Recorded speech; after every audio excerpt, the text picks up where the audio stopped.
In 1999, moviegoers sat down to watch what they were convinced, and many were convinced, was real life footage. Imagine, you're a young film student and you have 3 days to make a movie out in the middle of the woods in Burkittsville, Maryland. Now imagine you're a moviegoer in an age where the internet hasn't really taken off yet, and everyone around you is convinced that what you're about to see is real footage. And once the movie starts, it feels more real than it should. Today we are going to be talking about the Blair Witch Project, why it feels so real, and the cultural impact it had on found footage and analog horror. Three film students, Heather, Josh, and Mike, set out to Burkittsville, Maryland to interview locals about something called the Blair Witch. Every resident has a different story, one about a serial killer who made children stand in the corner while it attacked another child, 2 by 2, for a year. And that's why there are so many children at the gravesite in Burkittsville, Maryland. An interesting pair that the group interviews is a skeptic fisherman and his friend, the believer fisherman. They argue, and it feels very real, and the believer says something that stuck with me. Quote, "You damn kids never learn." So naturally, after hearing all these stories from the locals, the group the next day decides to go out into the woods to record more for their documentary. When walking back from their film location, the group stumbles upon stacks of rocks that they swear were not there before. It is at this point that the group becomes very confused and disoriented concerning which direction they came in and which direction they're going out. It doesn't help that Heather, the navigator with the compass and the map, decides to take a different way out than they took in, which is probably a bad idea. I have to say that their arguments, their bickering, feels so real. It's uncanny. Not being able to find a way out of the woods, they decide to spend one more night camping in the woods with their equipment, and that they will find a way out in the morning. They hear strange noises, guttural, animalistic noises, but also human noises and almost childlike noises, like people whispering in the forest, like maybe a group of pranksters. This goes on for a couple more days. The group bickers and fights during the day, and at night are haunted by ghostly sounds that they can't quite place, as well as the snapping of twigs and strange animalistic gurgles. Very soon, the group comes to realize that whatever entity is following them, whether that be pranksters or angry townspeople or the Blair Witch herself, does not want them there.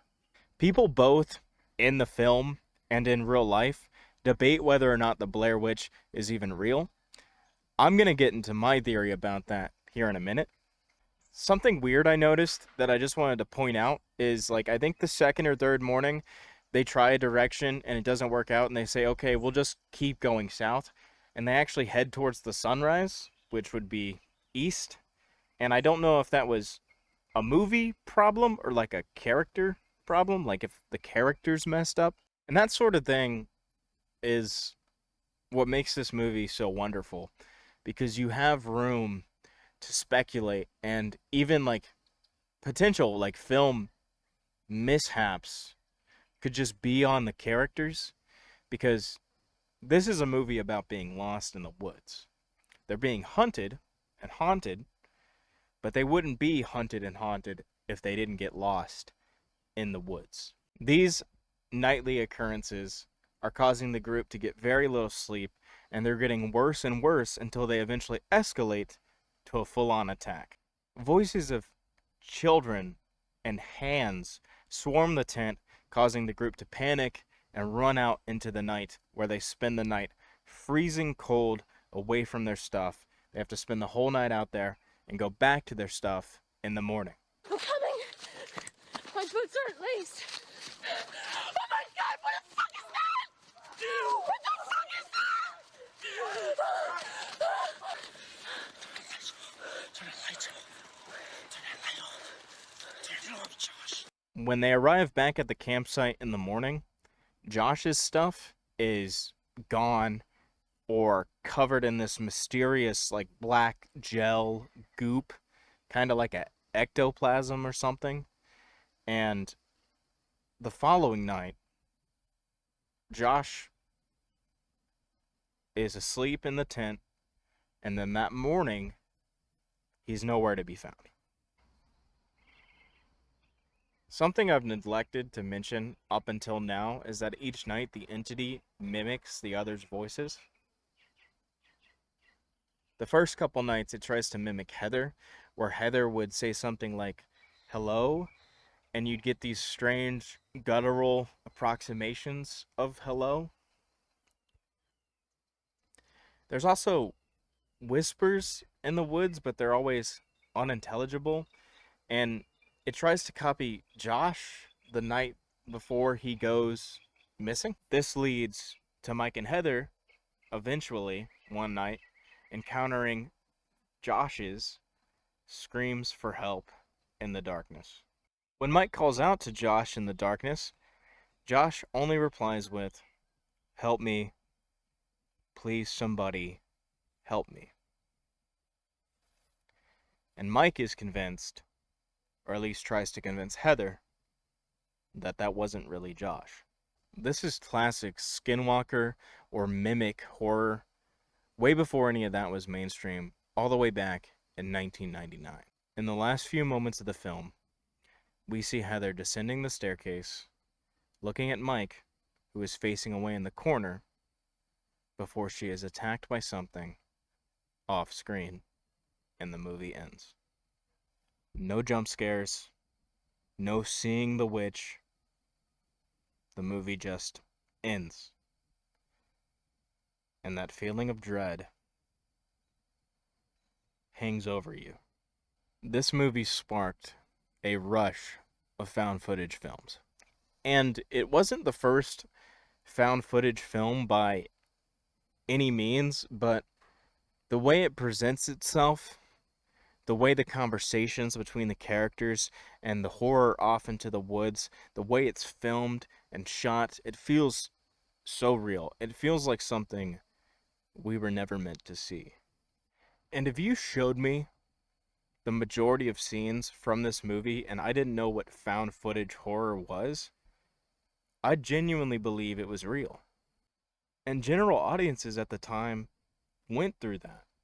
It wasn't widespread that this was a full production, a full movie. I mean, even the full production was very small. They used unknown actors, they shot in the middle of the woods, and they played from a speaker in the middle of the woods those scary sounds. And if you combine that with all of the marketing, such as the mockumentary on the Sci-Fi Channel, listing the unknown actors as missing or deceased, the website, I don't blame anybody in the year 1999 or any years after that for believing, at least for a second, that this movie was real. The movie starts out so harmless and builds so slowly and realistically that by the time the horrific elements actually start happening, you're completely bought in. People get lost in the woods all the time. Heather says it doesn't happen in America, but it does. I've heard about it happening in my neck of the woods, like 30 minutes down the road. Who's to say it didn't happen to 3 young filmmakers in Burkittsville, Maryland? I personally believe that the Blair Witch is a skinwalker or mimic who has lived in that forest forever and uses the voices of its victims to lure more prey. Think about it. It tried mimicking Heather on the first couple nights, mimicking Mike and Josh as they called out into the darkness, until eventually it was able to replicate Josh's voice to simulate what very well could have been his dying moments. Also, every voice that we hear from the creature had to have been one of its previous victims. Children, animals, strange gurgly approximations of either.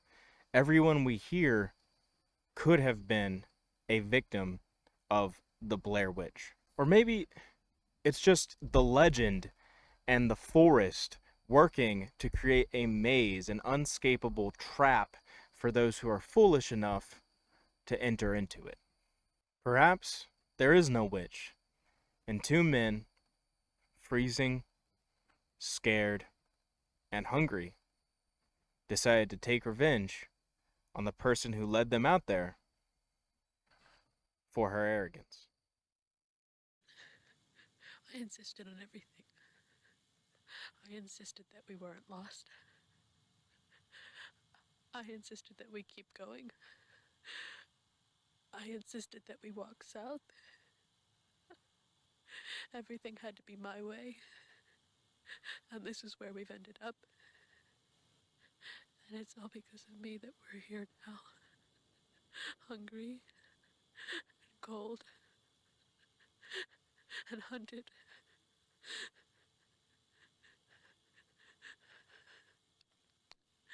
I love you, Mom. Dad.